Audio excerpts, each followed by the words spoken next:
Deciding between freehold and leasehold property can be tricky, but you're not the only one facing this choice. Many people buying homes or investing in Singapore's real estate market have the same question. Now, which type of property has its own pros and cons? And knowing the difference is important to help you make the right decision. So how do you figure out which is better for you? It depends on your lifestyle and what you're hoping to achieve with your investment. Today, we're going to look at the important question for people thinking about buying a home. Do you buy a freehold property or a leasehold property? This choice isn't just about what you like. It can affect your finances in the long run, so it's important to make the decision based on facts, not just feelings. Now, in the past, many people prefer freehold properties because they like the idea of owning the land forever. It gives them a sense of security and they could also pass it down to future generations, right? But we are in the new age now. Does this still stay in today's time? Are the younger generations thinking about legacy planning through property or not? Now, comment your thoughts, which generation you belong to and what will you do? It's important not to let emotions drive your decisions because they could cloud your thinking. Instead, focus on the clear pros and cons of each choice, making sure they match your long-term financial goals. A common misconception is that freehold properties are always more valuable and guaranteed higher returns. But is that really true? Let's break down the pros and cons of freehold and leasehold properties to understand the differences. Now, for example, freehold properties give you full ownership and control, which can be appealing. On the other hand, leasehold properties might be more affordable and allow you to access desirable locations at a lower price. Now, to make things simple and easy to follow, we're going to break this video into 3 main parts using the REI method. This approach will help you understand things better and keep things organized. Number 1, owning and controlling property. Number 2, money matters and what it means to your wallet. And number 3, how the market works and what the future holds for your property value.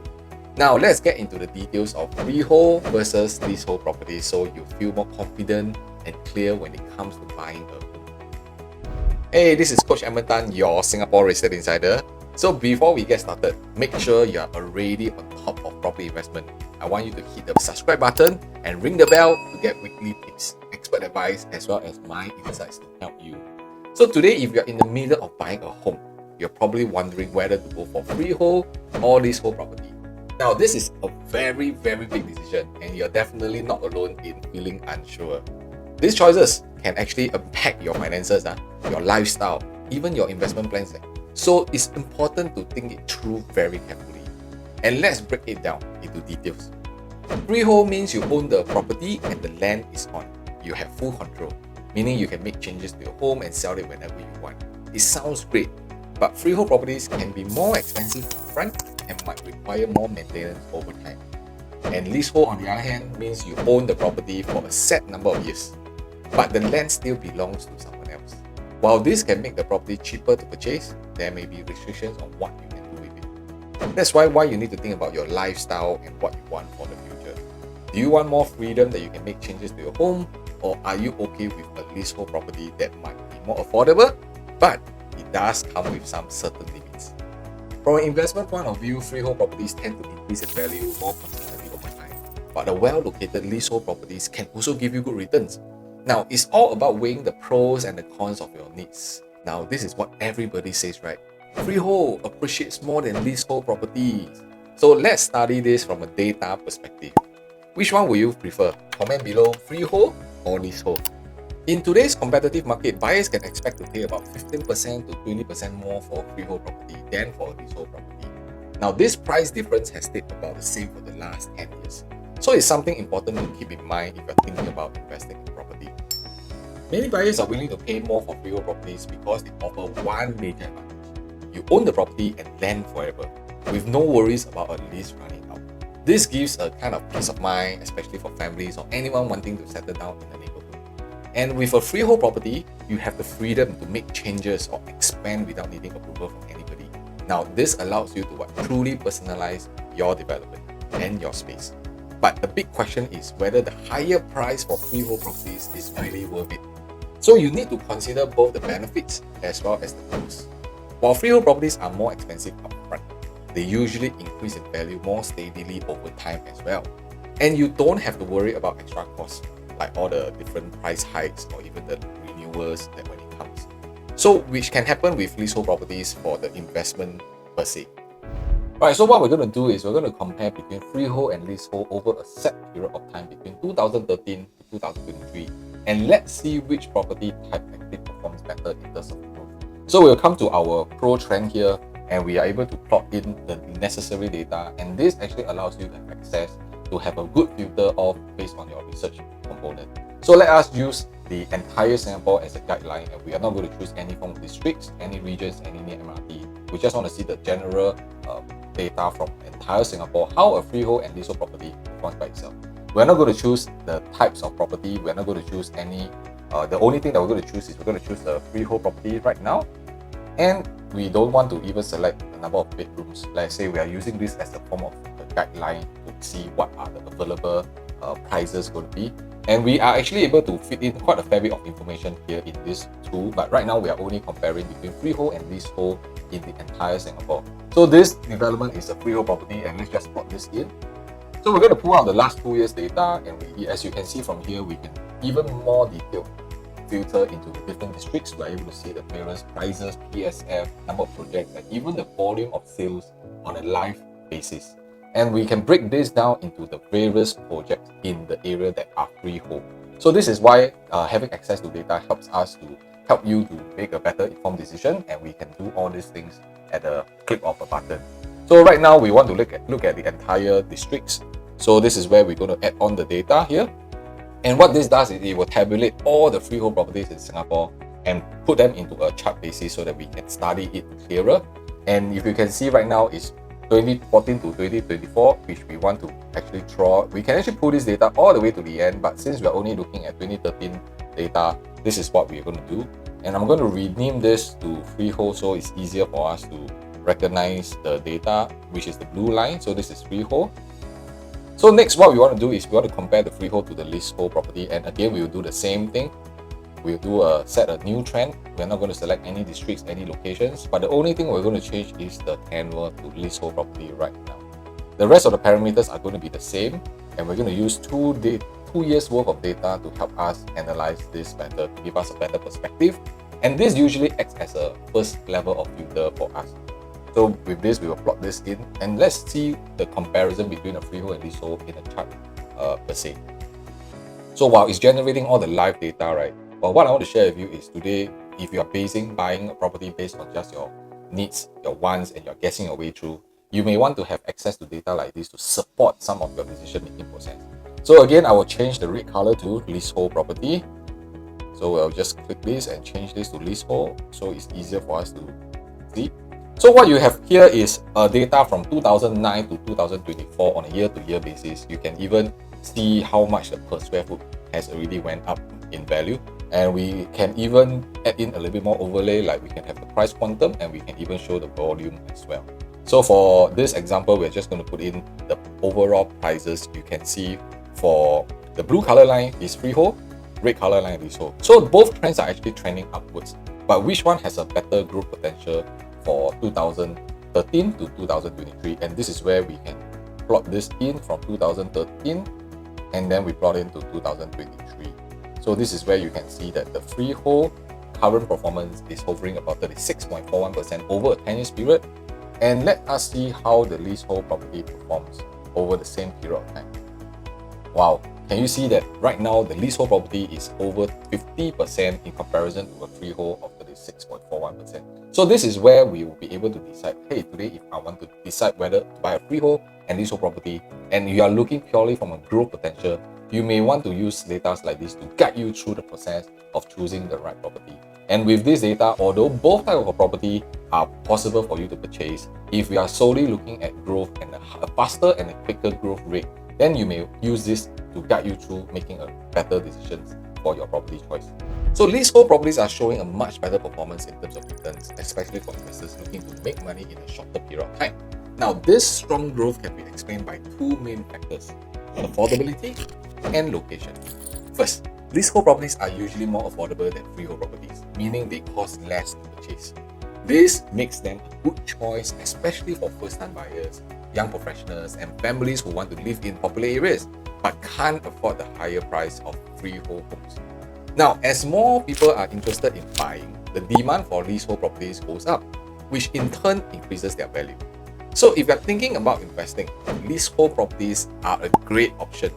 The affordable prices and the growing demand for them make them actually a very solid way to earn good returns in the short term.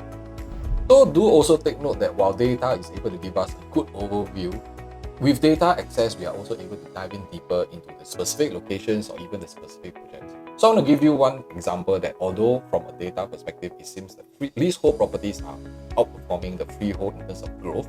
So this is where we want to compare the younger properties to see what are the growth rate like. And we're going to zone into D15 area. We're going to compare the leasehold property and freehold property in District 15 because they're of almost equal age and they are young properties. So in this example, we're going to pull out the data of the leasehold property, which is seaside residences. And again, we're not going to compare all the different types of property types, but we're just going to use the last 2 years and to see how general seaside residences is performing over 2017 to 2024. So this is the trend line. And let's pull out the most recent current TOP property that has just a TOP, which is Amber Park. So why do we compare? Because Amber Park is a freehold property, and that's when we are able to see if, let's say, both property types are in the same region, are they also outperforming each other by a huge margin? And this gives us better data analytics to kind of guide us in making a better informed decision. So now you can see the red color line is Amber Park, whereas the blue color line is seaside residences.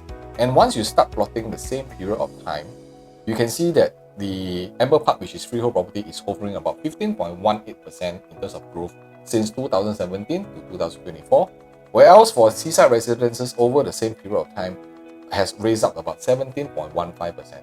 So with this extra data, right, it allows us to understand that actually in the same location, when we dive deeper, the comparison may not be as drastic as what we are seeing from an overall Singapore perspective. So it is always important to be doing research, not just on a broad view, because that is very surface. You may want to use data access to kind of go in deeper into the districts, into the projects, even into the neighborhood.